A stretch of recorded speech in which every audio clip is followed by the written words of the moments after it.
Hey, what's up, guys? How's it going? It is always great to be here with you all on a Saturday afternoon. My name is Taj, hanging out with the Wolf Bitcoin crew as usual. And this is did I say Friday? Saturday afternoon when you could be doing a million things. You are here with me to talk about all the amazing things that's happening in the world of Bitcoin. So, the Good Bit stream, if this is your very first time being here, is all about the amazing and positive things that's happening in the world of Bitcoin globally that has nothing to do with price action, any kind of movements of that nature, but the cool things that's helping to spread Bitcoin adoption around the world. So anything like acts of kindness, there are various circular economy initiatives, and the technology that allows all of this adoption to take place. That's the stuff that we like to highlight. So if you see right here on screen, you'll be kind of surprised.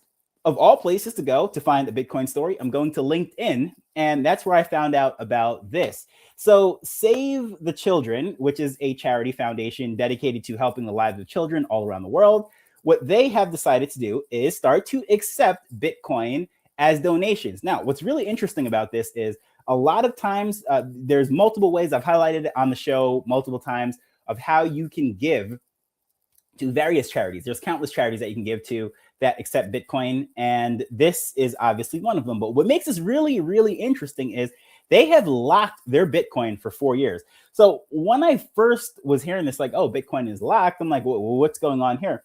But as you could see, they intentionally did this because they want to capture the appreciation over 4 years. So those of us that know, if you hold your Bitcoin for 4 years or more, it's almost impossible to be down, right? Because long term, if you zoom out, when in doubt, zoom out, you look at the chart, the appreciation, the adoption of Bitcoin, all these different things happens to be realized over time. So the interesting thing about this is that they are deciding intentionally to lock those donations for 4 years. They're not going to sell it immediately and capture whatever price the person had donated on it. 4 years later is when they're going to start to utilize that. So I find that very interesting in the fact that, number one, of course, yes, you can improve the life of children and so on. I'm not even going to go to the website because I'll be honest, the website of Save the Children, it's a little depressing. Not exactly where I want to go on a Saturday afternoon when I'm trying to do all the positive, good, feel good stories and so forth. But it is the reality of the world. There are children there are children all around the world that are in need of love and donations. And the cool thing about this is, again, you can donate your sats to them, and they're understanding the appreciation of Bitcoin over time. And in 4 years is when they're going to unlock that, start using that. So, of course, those of us that are in the space, we understand and know that the purchasing power of Bitcoin goes up over time.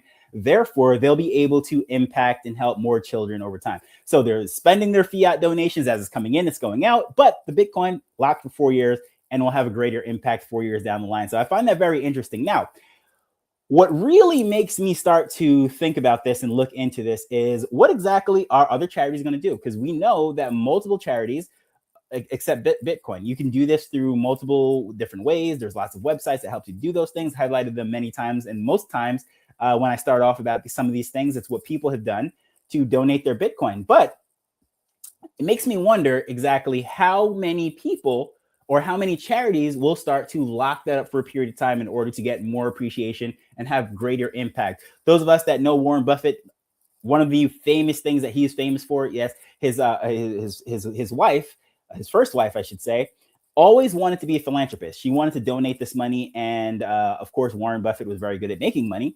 And what he was saying was, if you give me more time in the market, I'll have more money to donate and we'll be able to have a greater impact over time. And that thesis actually proved out to be quite true because he is the Oracle of Omaha, made a lot of money, and he pledged to donate pretty much like his entire net worth to various charities and so forth. So why am I bringing this? Time horizon. Those of us that we can have an impact today, or 4 years from now, we can have a greater impact. So I think this is very interesting, and more charities might take this lead and start doing this. But the other thing I want to highlight, which is kind of interesting, is if you look at this, 13 likes and so forth, and 2 comments doesn't seem a lot. However, again, look where this is. This is on LinkedIn, you guys. So the reason why I find this very interesting, and I'm highlighting the fact that this story is on LinkedIn, is because this is not necessarily the first place that we necessarily think about Bitcoin stories being broken and shared and highlighted and so on. However, this is definitely the case. So it shows we're moving in the right direction. And of course, when it comes to charity and so forth, charities are accepting it, and this education, these highlights and stories are going out. And I just find it really interesting. Of course, she has a website, this lady, Anne Connolly, who is fairly well known in online, anyways, and she has a website tracking all this stuff. But what I find really interesting again is the fact that this is on LinkedIn. This is not some well-known crypto powerhouse of a platform. Yet here we are, Bitcoin stories and all these different things are going up. But the next thing I want to go to is on the front of course, what's going on in El Zonte. We always talk about El Zonte. We always talk about what happened in El Salvador. Of course, the original Bitcoin Beach, the circular economy that sparked everything. You know, a lot of these conversations that I have today would not exist if it was not for the initiative of regular grassroots, boots on the ground people in El Zonte that moved there and started this initiative to roll out Bitcoin for the people. But what I really want to highlight is this is on Eventbrite. So again, not exactly the place that you necessarily think of, like, oh yeah, let me go find some meetups. This is not Orange Pill app, or now it's Club Orange.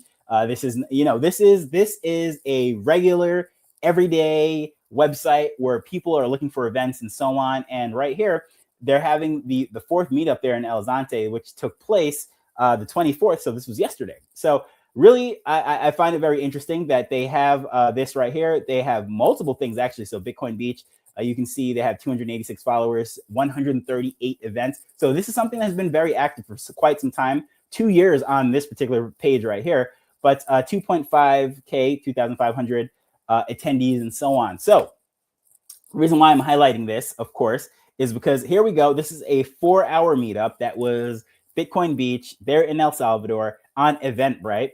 And you can do this wherever you are. Does not matter if you are in Bitcoin capital of the world, if you will, or you are in some random small town with, I don't know, 400 people in the entire town. Well, you might find 2, 3, 4, 2 or 3 gathered. You can find a meetup, a little place, and you can do what it is that what you would be doing on a platform such as this 4-hour meetup. You can literally do this anywhere. You can do this at a restaurant, library, Starbucks.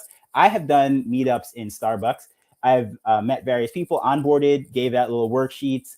We have done it at my friend's retreat there in the grill.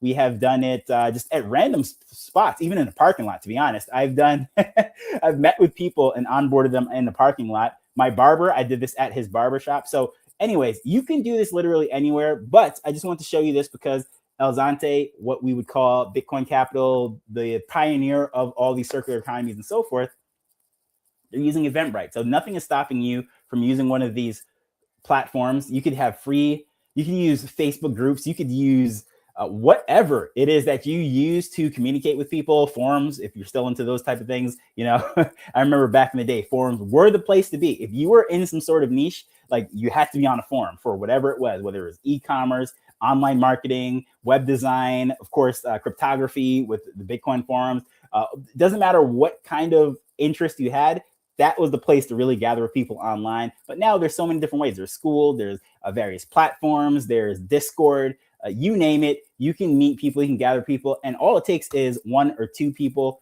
to really have a fire lit with them, and they can do something local and have an event. So I just want to highlight that really quick.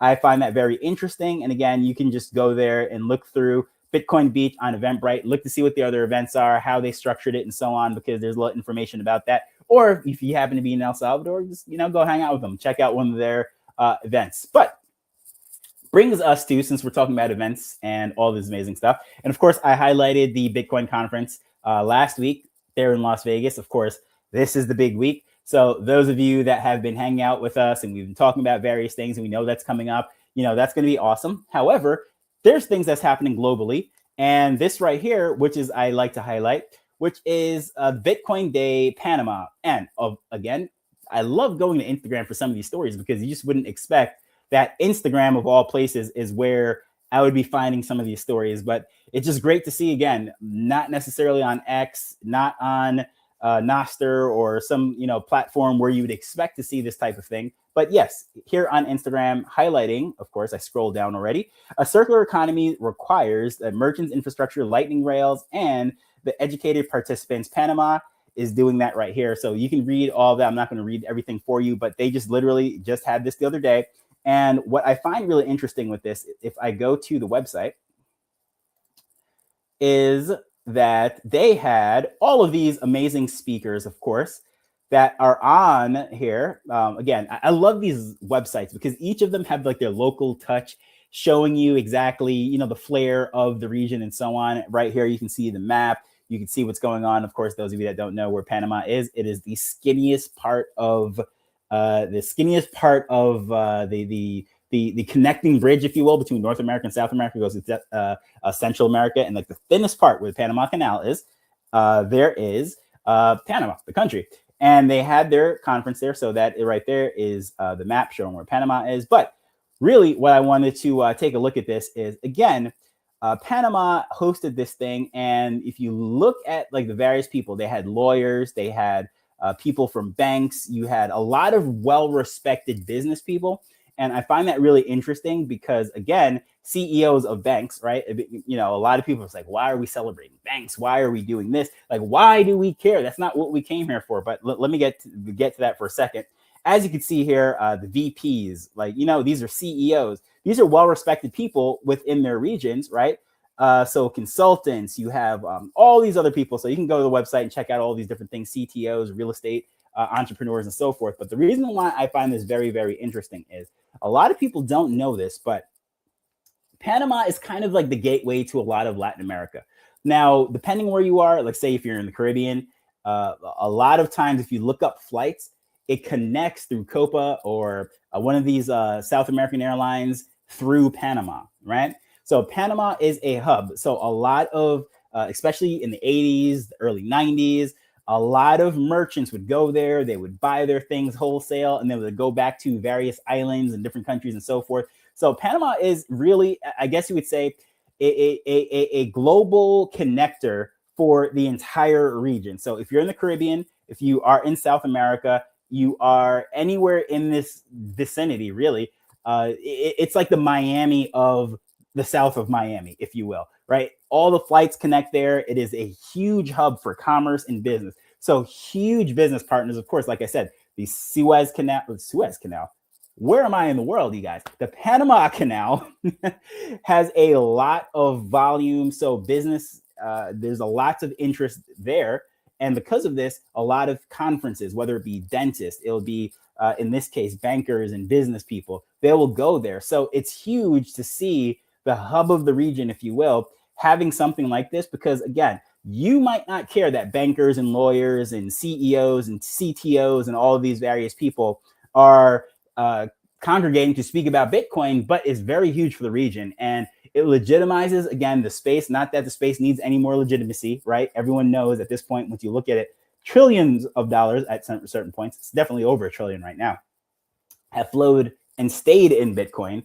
Therefore, it doesn't really need to be legitimized. The market has already done all the legitimizing that it needs. However, a lot of people still need a lot of convincing as far as businesses go. Businesses are very slow to move. You'd be surprised to know that there's businesses still running their entire multi-million-dollar corporation on Windows XP, right? So, I mean, that has been out of circulation for the longest time. Windows 7 has been dead. And there, like I said, how do I know this? I know people that work in IT and like they get called into some of these things and it's like, oh my gosh, they're still winning Windows XP. So businesses are slow to move. So this is huge to see something like this in Panama. Again, just check this out.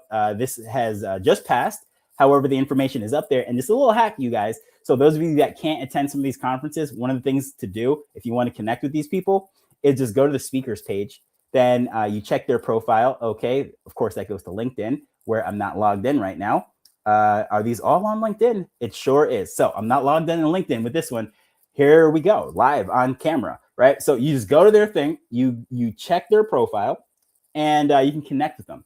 You can see what they spoke about, and especially if you type in their name, maybe you could find a little bit of their speech on YouTube. A little hack right here. Like, man, what you said about Bitcoin in the legal framework of South America, as if South America is a country, South America is really, really interesting. And I wish I was there to see it live. However, I really see that you have this going on, that going on. I'd love to hear more about it, whatever it is. You connect with people like that. So you don't even have to go to these conferences. Just a little hack for those of you that can't go there, because unfortunately, I really, really wanted to go to this Bitcoin conference here in Las Vegas. I had the tickets and everything, and life, and I won't be going to it. But exactly what I said, I just told you, is how I'm going to be connecting with people without even being there. So anyways, going back to the stories of the day, I'll close out this LinkedIn stuff because I'm not logged into LinkedIn. But here's some photos from the event here as well. You go to the Instagram, of course, not logged in here either, but Instagram does let me see some of this stuff, right? So here we can go. You can see all the various speakers, and it was a nice event. Like, I wasn't there, but from the research I did online, the feedback, as you can see, the rooms, the people, very, very interesting what's going on there. So brings us to the tech section of the show. So I always like to speak about all the amazing things that's happening in the world of tech, because again, yes, there's the people, there is all these philosophies and the things that we love about Bitcoin. We understand that, but it's the tech that really bridges all this together. But one thing that I will highlight, a little bit different than how I normally do this. Normally I have like an app, some sort of breakthrough, something new that happens, is I will be going to GitHub. GitHub of all places. Why am I going to GitHub? Well, those of you that don't know, right? A lot of criticism that Bitcoin often gets is that it is slow to move, right? All these other chains have blown it by in upgrading to this and doing this and these newfangled contraptions, and Grandpa Bitcoin is not catching up. Well, it's not a bug, it's a feature. A part of why Bitcoin is such solid, hard money, if you will, such great, you use all the talking points, the cliches, whatever you want, right? Is that no individual, no CEO, no boisterous person, not even Saylor, as loud as he is, and everyone likes to joke and say he's Bitcoin's CEO. Those are the memes, of course, right? It doesn't matter how much Bitcoin you own. Like, you can't just decide how Bitcoin is going to operate, but how Bitcoin operates and all these different changes actually happens through pretty boring, slow processes, which if you're not a coder, you probably don't even know this stuff actually happens. And these proposals that are actually made are through various formats such as this, like as you can see here, 13 years ago, BIP 00001. So these BIPs, BIPs, however you want to call it, Bitcoin improvement proposals, they're put forth by anyone in the community, really, that you can put these things up there and you can have your idea. It doesn't matter how crazy it is, how big it is. You put it up there, it doesn't mean it's going to be implemented. And the slow thing, the criticism that Bitcoin often gets is that it's slow to move. But that's also, like I said, it's a feature, not a bug. Like, so a lot of things that we'll see that happens, we're going through like a crazy DeFi era right now where there's lots of hacks, things are being frozen. We're talking about rollbacks. You're talking about assets being frozen by Tether, all sorts of crazy stuff that's happening on lots of chains, lots of ecosystems. And the reason why like this stuff can't necessarily happen is because, again, there's no centralization,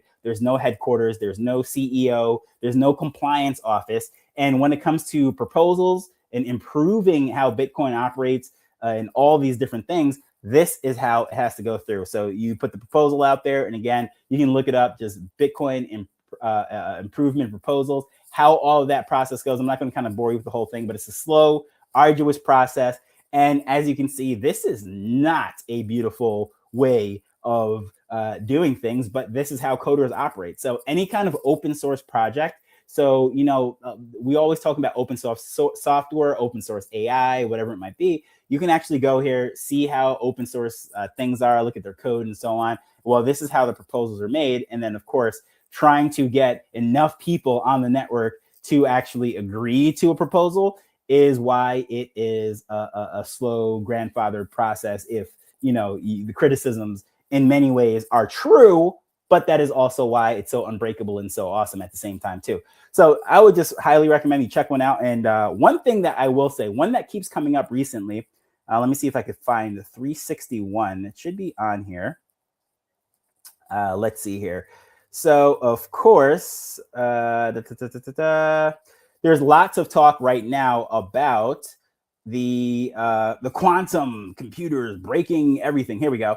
361, right? You can go in there, and again, you can see the whole process. This is not beautiful by any means whatsoever, but table of contents is an introduction. There's an abstract explaining what this thing is all about, how it actually goes down, and is put out there, and these various things. So if you're curious as to what is the Bitcoin community, what are we doing to plan for quantum, what we're doing to make things a little more scalable, better, whatever it is that you want to know, this is the place to go. You go, you read these abstracts, these proposals. And again, most things that are proposed will never, ever, ever pass, because trying to get everyone to agree on, you think it's bad with Congress, try to get Bitcoiners to agree on everything. We can't even agree on what Bitcoin is, right? So trying to agree on a proposal to upgrade and change things, it's not that easy. So check this stuff out. Highly recommend that you do so. If you've never, ever, ever heard of BIPs or Bitcoin improvement proposals, just type that in your favorite LLM or your Google search or whatever it is, Ask Jeeves, whatever you're using these days, right? Go and you ask it, what's going on with this, what's the latest one, how is the process going, and all that stuff. And I think it's just really cool. And this is not just something that's limited to Bitcoin only. Any open source project, such as Linux, for example, Linux operating system. So those of you that don't know, right, most people are on Windows, then there is Mac, and then there is Linux. Really cool, really cool history, actually, of why Linux isn't the dominating operating system around the world. I'll just say all these high-powered AI, these computers that are launching people up to the to Mars and putting people on the moon and all this stuff, they're running on Linux. There's a reason for that. However, very few people actually have Linux on their computers. But why am I bringing Linux up? This is Bitcoin Stream, all this amazing stuff. It ties in, trust me. So the code of everything, open source, allows people to see all the stuff. They can find bugs, they can find problems, they can troubleshoot. And you have all these white hat hackers, you have black hat hackers trying to get into the whole thing and break the whole thing. So it's really cool open source technology such as Bitcoin, in that all of this is out there. You can see, are there any backdoors in this? Did the CIA really create this stuff so that people could get into it, put all their wealth in it, and then shoop, have it taken away? Well, guess what? All the code is out there. They can see all of this stuff, right? So those, the ability of open source, and the really cool thing about open source with GitHub and all this stuff is you can see all of that stuff. And if you are a developer now with Claude and all these different AI tools, everyone's a developer, right? You can throw the code in there, find things that can break it. And the latest Anthropic AI, it's right now with all of these various technology companies trying to find holes and bugs and patch things up. Well, this is the type of stuff that open source technology can do. Anyone can do it. And that's beautiful, because also the other thing that's really cool about open source technology that I want to tie into the whole Bitcoin thing is wallets. If you have a hardware wallet, such as Trezor, such as Tangem, and you can go down the list and so on, that has open source information, you can see if there are any backdoors. Now, that is the huge criticism of a company like Ledger. Just throwing it out there, not picking on you guys, but you have a closed ecosystem. Nobody can see what your code is. That's the exact opposite of open source money, open source wallets.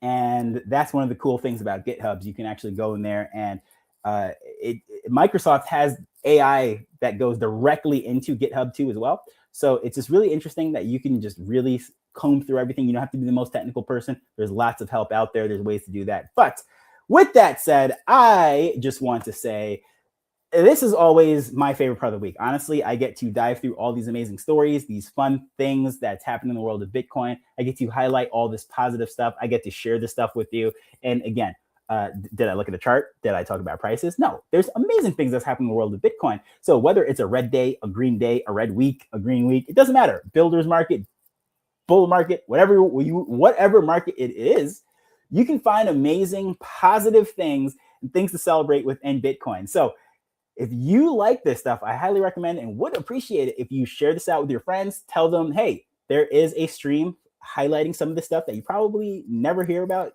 doesn't hit your timeline. And right here on Wolf Bitcoin, we cover the whole gamut of Bitcoin. So we talk about the prices, we talk about the market. If you're into trading, we have spaces on that. Cade does an amazing job around the clock putting out news and stories and highlights. I mean, if you have not followed Wolf Bitcoin and you look at all the things that's coming out, you're doing yourself a disservice, my friend. So, but also, if you love these stories, I would really appreciate it and highlight. I highly love it. I love it actually. If you would share this with a friend, but also if there's anything that comes on your radar that you think like, man, Wolf Bitcoin guys, they have to highlight this stuff, whether it is talk about it on a space or bring it up on this stream, just send it to us. Our DMs are open, right? We love hearing from you guys. Without you guys, we'd be talking to ourselves. It'd be me and Cade and the crew just kind of sitting around talking about all the amazing things that we know and why we want to do this and we want to connect with all these people is because, again, open source money, open source community, everything. It's all about the people. So yes, we love the tech, we love the money, but the people is what we love most. And with that said, speaking of the people, let's see if there are any comments coming through. This comment bug is still an issue, right? So we've been having some issues with X, those of you that have been on spaces with us, but you know what? We're not going to complain, right? We have a platform that we can talk about this amazing stuff. And guess what? We will be here every single day until the end of time now, as long as we can be to speak about this stuff with you. And tomorrow, Cade will be live. We have an amazing space coming up. The schedule will be coming out. So just look on that, all the amazing things that's happening. And of course, the whole Wolf ecosystem, whether you're into TradFi or into stocks, you're into trading, there's something, literally everything for you within the Wolf ecosystem. So just click that little badge, the little blue badge right next to the Wolf Bitcoin ecosystem, the Wolf Bitcoin page. And then you can see the full ecosystem, all the Wolf pages, all the amazing things that's happening, creators within the circle, and there's even more that's out there. So with that said, this has been a great week. Love to hear from you all. My name has been Taj, still is Taj, and I will see you all on the next one, same time next week. Y'all have a wonderful day.